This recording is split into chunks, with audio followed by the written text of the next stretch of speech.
Hello बच्चों, welcome to my channel Satish education channel. आज मैं बच्चों आपके लिए लाया हूँ संस्कृत व्याकरण का अनुवाद बनाने के लिए नियम। सबसे पहले हम लोग जानते हैं कि लकार संस्कृत में मुख्यतः 5 है। लट लकार, लिट लकार, लोट लकार। पहले इस तीनों के बारे में ही बताएंगे बच्चों, उसके बाद 2 और अन्य अगले वीडियो में। तो पहले लट लट लकार का देखते हैं। अगर पठ का रूप लिखना हो हमें तो कैसे लिखते हैं लट लकार में? प्रथम पुरुष एक वचन में होता है पठती, द्विवचन में होता है पठता और बहुवचन में होता है पठंती। मध्यम पुरुष के एक वचन में होता है पठसी, द्विवचन में होता है पठता और बहुवचन में होता है पठता। ये दोनों में सिर्फ यह अंतर है कि इस पर विसर्ग होता है, इस पर विसर्ग नहीं होता है। अब बहुवचन में देखेंगे तो उत्तम पुरुष में, तो उत्तम पुरुष के एक वचन में पठामी, द्विवचन में पठावा और बहुवचन में पठामा। यानी पठती, पठता, पठंती, पठसी, पठता, पठता, पठामी, पठावा, पठामा। ये अनुपात के लिए याद रखना बहुत जरूरी है। अब दूसरा है लट लकार को हम लोग कहते हैं वर्तमान काल, उसी प्रकार लिट लकार को कहते हैं भविष्यत काल। अगर जो वाक्य भविष्य काल में होगा उसका अनुवाद इस लकार द्वारा होगा। तो इसके प्रथम पुरुष के एक वचन में होगा पठिष्यति। इसमें इष्यति, इष्यता, इष्यता का रूप चलता है बच्चों। तो पठिष्यति द्विवचन में होगा पठिष्यता और बहुवचन में होगा पठिष्यन्ति। मध्यम पुरुष के एक वचन में होगा पठिष्यसि, द्विवचन में होगा पठिष्यथा और बहुवचन में होगा पठिष्यथ। उत्तम पुरुष के एक वचन में होगा पठिष्यामि, द्विवचन में होगा पठिष्यावा और बहुवचन में होगा पठिष्यामा। अब पहले 2 का ही देखते हैं, उसके बाद और इसके पहले हम लोग समझाते हैं पुरुष, यानी जिसको हम लोग इंग्लिश में पर्सन भी कहते हैं। जैसे कर्ता इसी पर आधारित होता है, ये कर्ता के रूप में आता है। प्रथम पुरुष एक वचन में होता है स का हिंदी होता है वह। तो मने वे दोनों और ते मने वे लोग, ये बहुवचन में आता है। मध्यम पुरुष के एक वचन में आता है त्वयं मने तुम, द्विवचन में आएगा युवाम, युवाम मने तुम दोनों और बहुवचन में आएगा यूयम यानी तुम लोग। उसी तरह उत्तम पुरुष के एक वचन में आएगा अहम यानी मैं, द्विवचन में आएगा आवाम माने हम दोनों और बहुवचन में होगा वयम यानी हम लोग। अब इसी पर आधारित रहेगा अनुवाद का नियम। अब अनुवाद करना इसका बता रहे हैं बच्चों। जैसे मैं पत्र पढ़ता हूँ, सबसे पहले तो ये जानना जरूरी है कि ये कौन से लकार में है। तो ये देखिए है, हूँ, हा रहेगा, तो इस तरह का अंतिम में है, हूँ रहेगा, तो उसे हम लोग वर्तमान काल कहते हैं। और वर्तमान काल का अगर अनुवाद करेंगे तो उसको लट लकार का रूप जोड़ेंगे लट लकार में। तो ये देखते हैं मैं पत्र पढ़ता हूँ है तो वर्तमान काल में है। तो इसका पहले क्या होगा, मैं का क्या होता है, तो मैं करता है बच्चों, करता मैं का संस्कृत क्या होता है, तो देखिए मैं का अहम होता है, अहम। तो मैं का अहम लिखते हैं, अहम।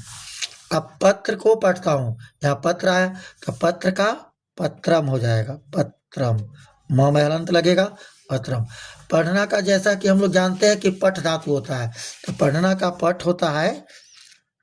तो यहाँ ध्यान देना ये है बच्चों कि हमारा कर्ता, कर्ता हमारा जिस पुरुष जिस वचन में रहेगा उसी पुरुष और उसी वचन में हम क्रिया को जोड़ेंगे, क्रिया का रूप जोड़ेंगे। तो देखते हैं मैं कहाँ आता है, मैं अहम कहाँ आता है, तो अहम आता है उत्तम पुरुष के एक वचन के सामने, उत्तम पुरुष एक वचन। तो उत्तम पुरुष के एक वचन में लट लकार का रूप देखिए क्या क्या होता है। उत्तम पुरुष एक वचन में देखिए पठामी आता है, यानी पठामी लिखेंगे, आ मी, पठामी। ये हमारा बना पहला अनुवाद। मैं पत्र पढ़ता हूँ, तो मैं का अहम, पत्र का पत्रम और पढ़ता हूँ का पठामी, अहम के अनुसार हुआ। ठीक, उसी प्रकार दूसरा अनुवाद है हम लोग विद्यालय जाते हैं।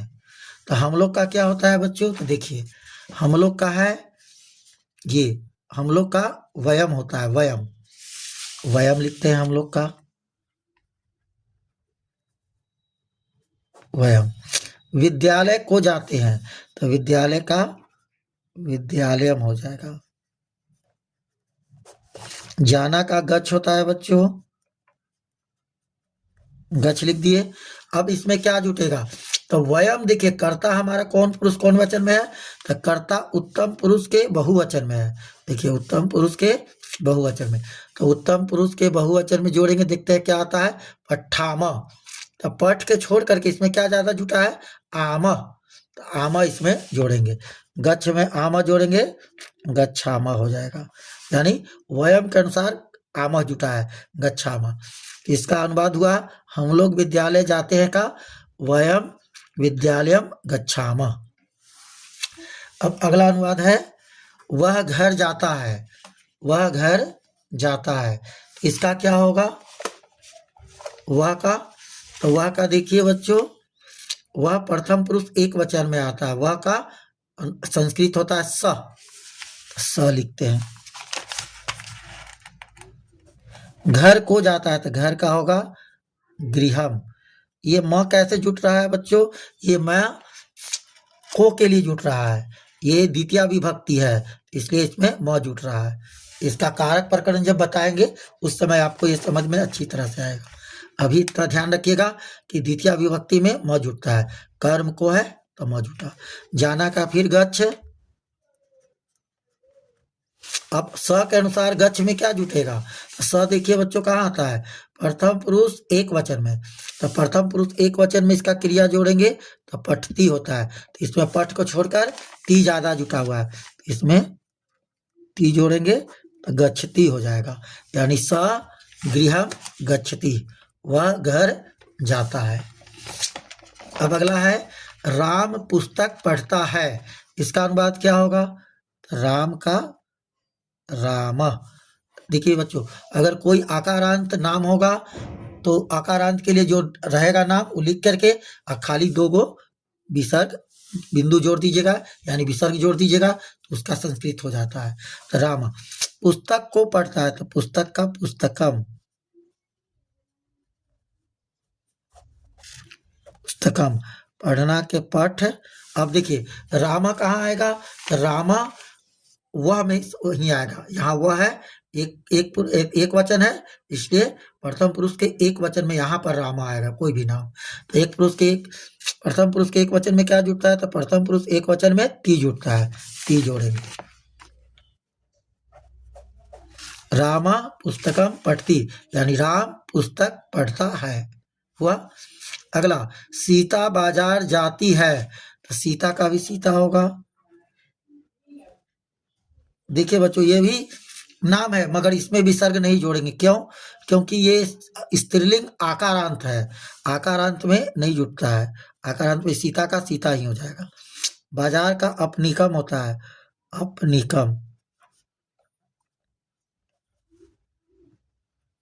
अपनिकम। जाना का गच्छ हुआ।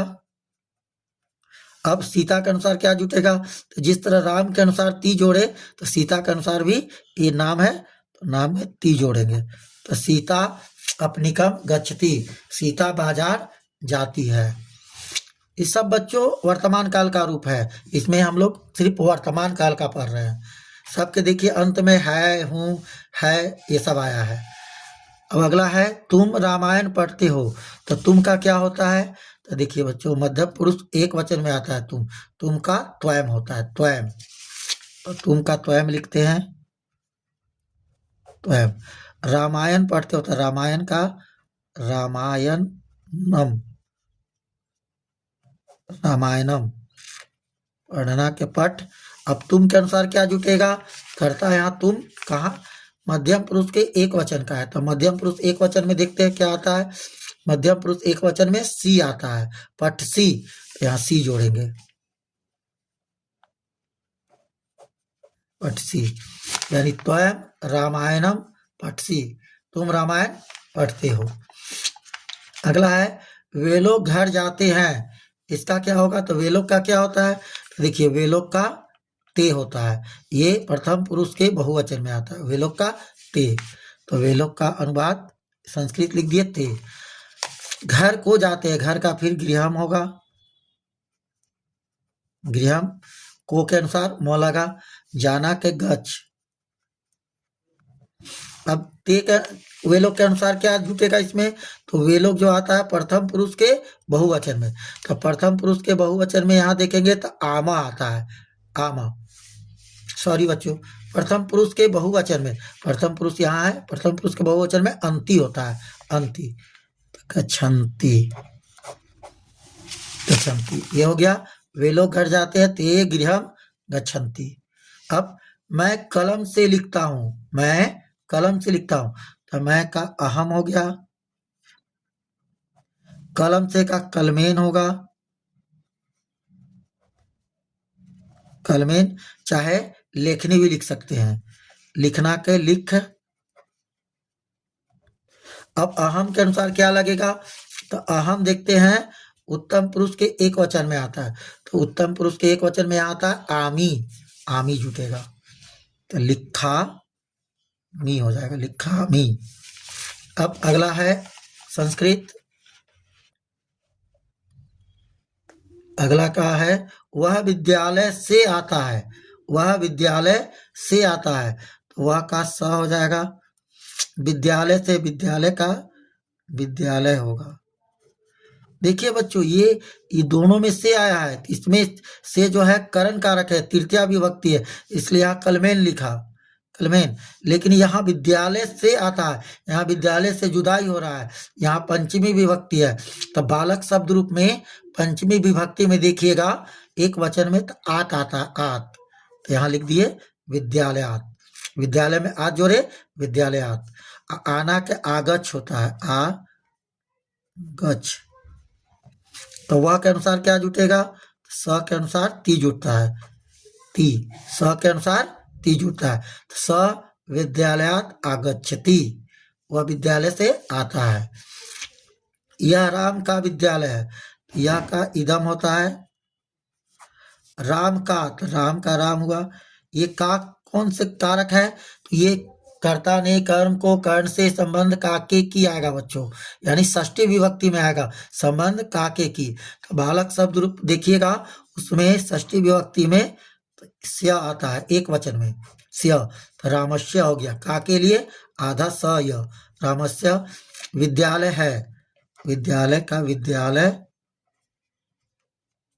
है का इसमें देखिए बच्चों क्रिया नहीं है, इसलिए इसमें ती ता अंति वाला नहीं जुटेगा, ठीक है। ये है का इसमें अस्ति होगा। इदम रामस्य विद्यालय अस्ति, यह राम का विद्यालय है।